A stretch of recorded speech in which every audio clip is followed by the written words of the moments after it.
tolerance? What is your instrument of the tolerance? Outrage on social media? Talking down at companies? But the tolerance comes in terms of the investors not being available for those, I guess. But the investors continue to be available. Here's the reality check here.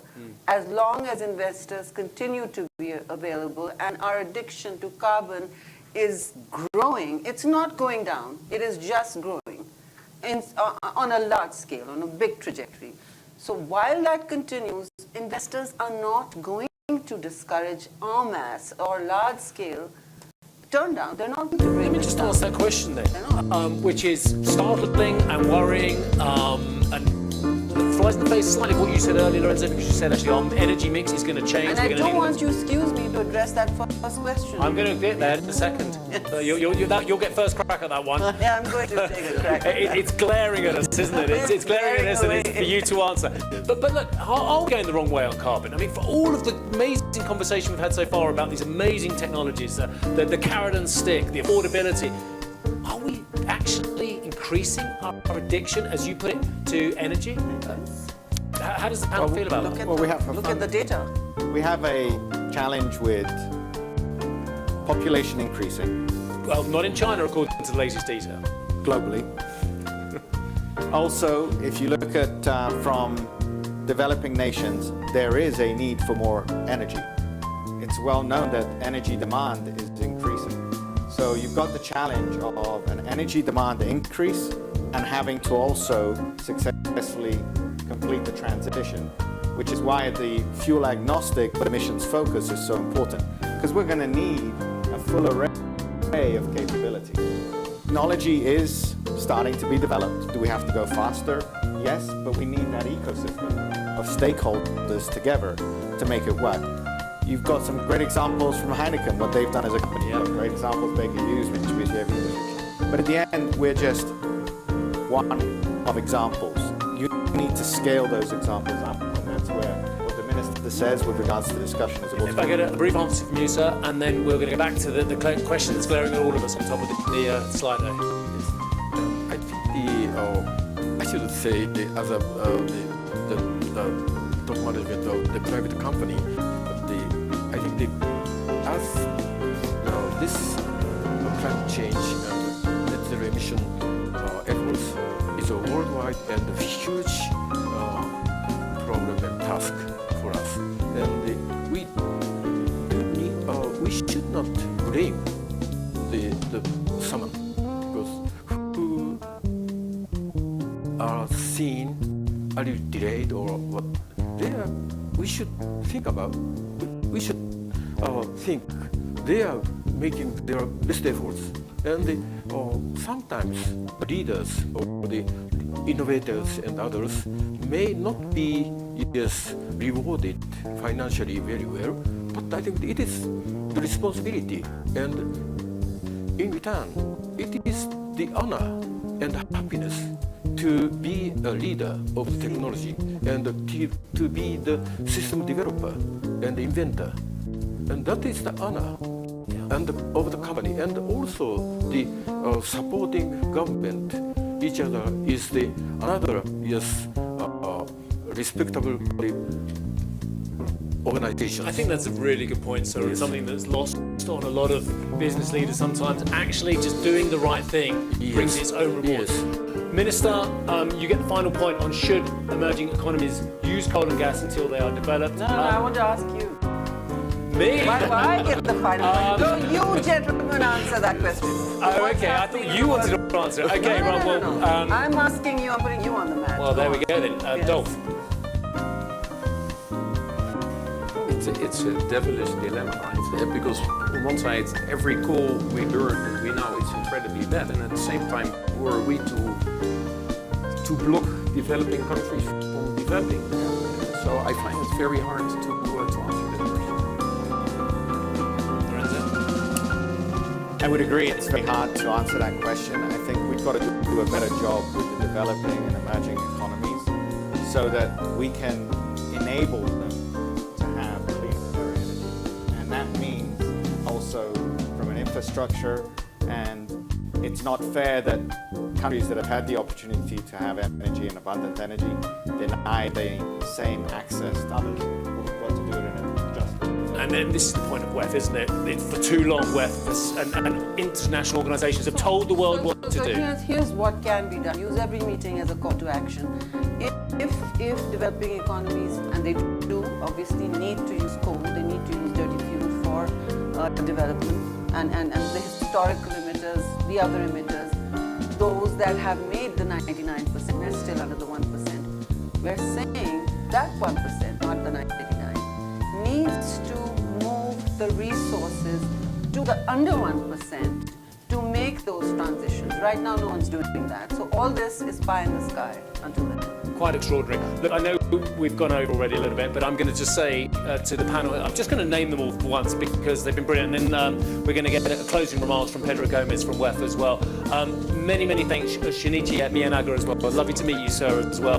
Lorenzo, always a pleasure. I know we're going to meet again soon in Italy, which I'm very much looking forward to discuss many of these kind of issues. Dolph van den Brink, it's always a pleasure, sir. Thank you for some really concrete ideas of what you're doing and how you're doing it different ways in different countries. I think that's really important to know as well. And a special thank you to Her Excellency Sherry Raymond as well, because you have made this a very real debate, and that's very important for the World Economic Forum as well. Pedro Gomez is going to make some final comments. Thank you very much, Steve, and of course thank you to all the panelists. I think you have facilitated a very productive exchange. I hope this is one of the most consequential discussions we have during this week in Davos. We've heard some of the answers to the challenges and opportunities we have if we want to bend the emissions curve today. We also have some questions that are left unanswered. I think that's okay, but I think they need to be treated as a call to action. Here at the WEF, at the World Economic Forum, we are keen to be part of the solution. What I offer here now is that we're going to be following up with each and every one of you, but more importantly, we're going to be leveraging the communities we have in this place. We have communities across industries, across stakeholder groups, and it was mentioned a number of times, these issues are too complex. No one single organization or stakeholder in isolation can afford to make and can actually drive the solution. We need an all-hands-on-deck approach to solve this matter, and if we are working together, we don't need to work to be rowing in perfect sync, but at least we need to go in the same direction, and I think we have an opportunity to bend the emissions curve today. Thank you so much for everyone's participation.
Sabia que a economia criativa engloba todas as artes? Mais uma série de segmentos como arquitetura, gastronomia, design e moda? Eu soube depois que assinei a revista Criativos.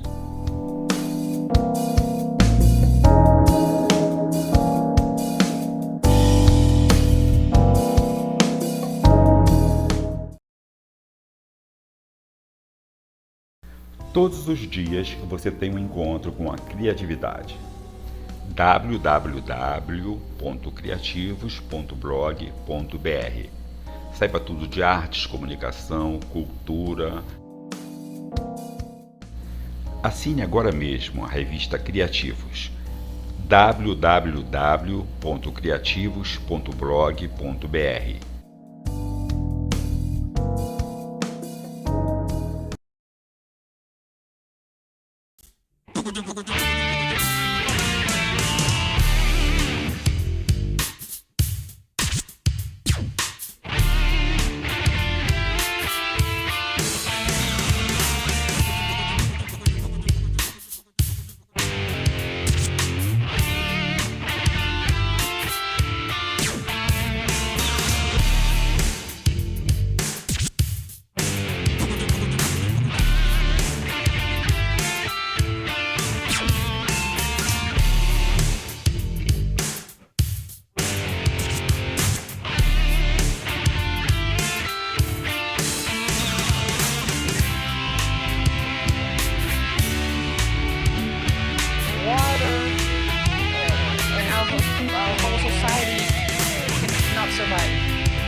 Responses to climate change and without energy.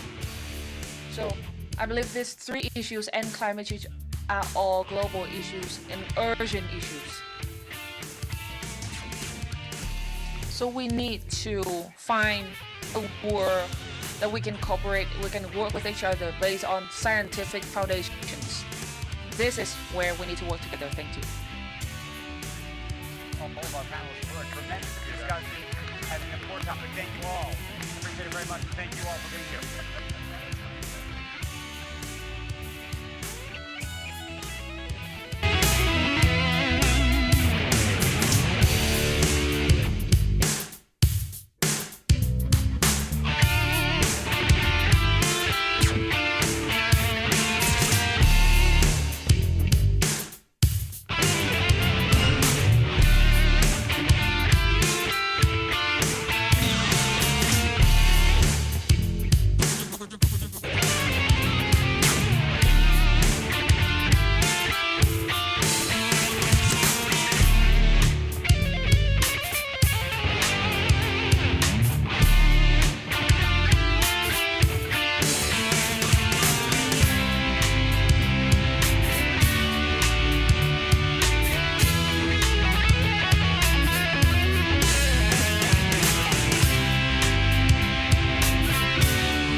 Eu uso meu smartphone para fazer compras e ouvir música.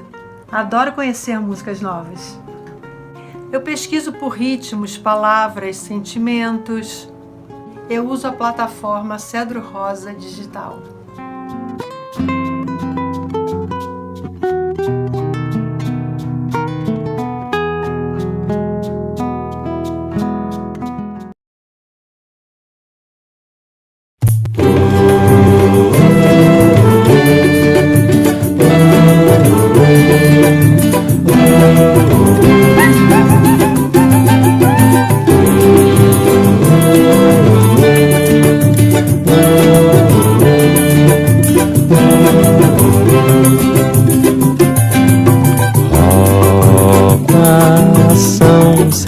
guardião, iluminação no meu caminhar.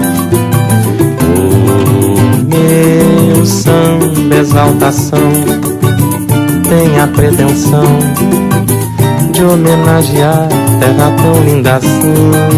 Não há padroeiro guardião, abro o coração para te apelar. Encomenda a solução pra desilusão, pra tanto pesar, terra tão linda assim. Não há. Pede ao Cristo Redentor, se demais não for, salve Paquetá. Simpatia, quase amor, canta em teu louvor, fazendo de altar, esconde de Pirajá. Guarda bem perto de ti o tripe do Didi, choro de lembrar. O mar lava minha dor, santo por favor, pede a Iemanjá pra os erros me perdoar. Sou escravo da Mauá, dou ali meu bem, mas eu volto já. Lá no pagode do trem, samba nota 100, eu vou me acabar nos boêmios de Irajá. Terra tão linda assim não há. Santa Cruz, Penha, Camara, e a mangueira se enfeita, e o império a te coroa. Bateria já vai para salve Oswaldo Cruz.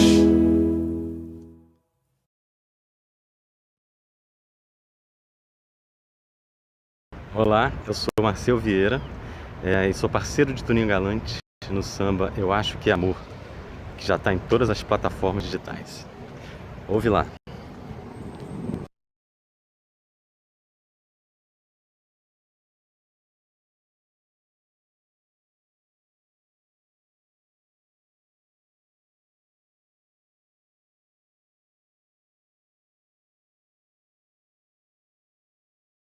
Ticket in the state of Georgia. We've had 2 record years in a row economically.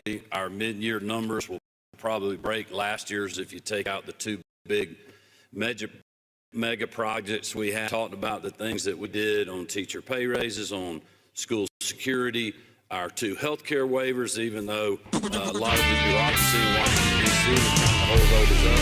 We had innovative solutions that are lowering private sector costs and bringing more access to people, really pushing back to the one-size-fits-all narrative that Mob's been driving for literally 6 years now. And I think people bought into that. They bought into a politician that, and I got this question at the end of the campaign. A reporter said, "What's your closing message to people?" And I asked the question to the voters. You know, look at the candidates and ask who's been fighting for you. Who is fighting to keep your business open when all the pressure from both political parties, from people in high places, from a lot of other people that were sitting in the basement on a computer was not to stay open, was not to reopen our economy. Who was pushing to get our kids back in the classroom? Well, we did all of those things. And, you know, we proved that we were fighting for people. We were fighting for election security.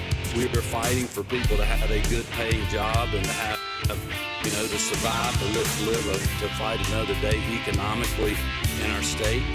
We fought for our people by giving them $1 billion of their tax money back to help them fight through 40-year high inflation, because in my opinion, of a lot of bad policies in Washington, D.C.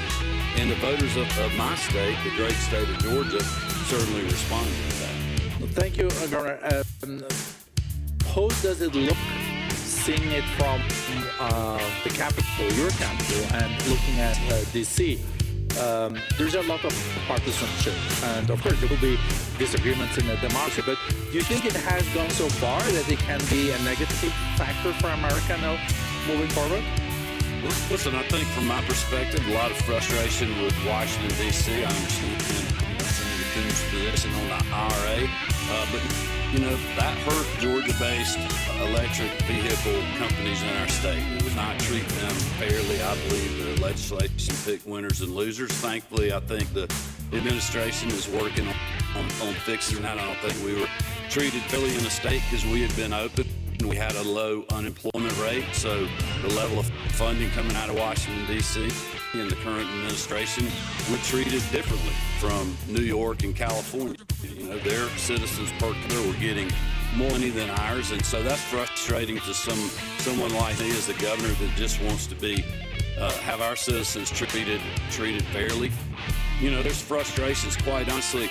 Look, if there's gridlock in Washington, D.C., one thing you can count on is the stability and a great economy, a great business in the state of Georgia, and we're going to keep rocking and rolling. But it is frustrating to have to deal with the fentanyl crisis because we simply cannot secure our border in this country. And I'm hopeful that something gets done, but my advice, take for what it's worth, while we're waiting on that, just secure the border. I mean, literally every governor in the country is dealing with the fentanyl crisis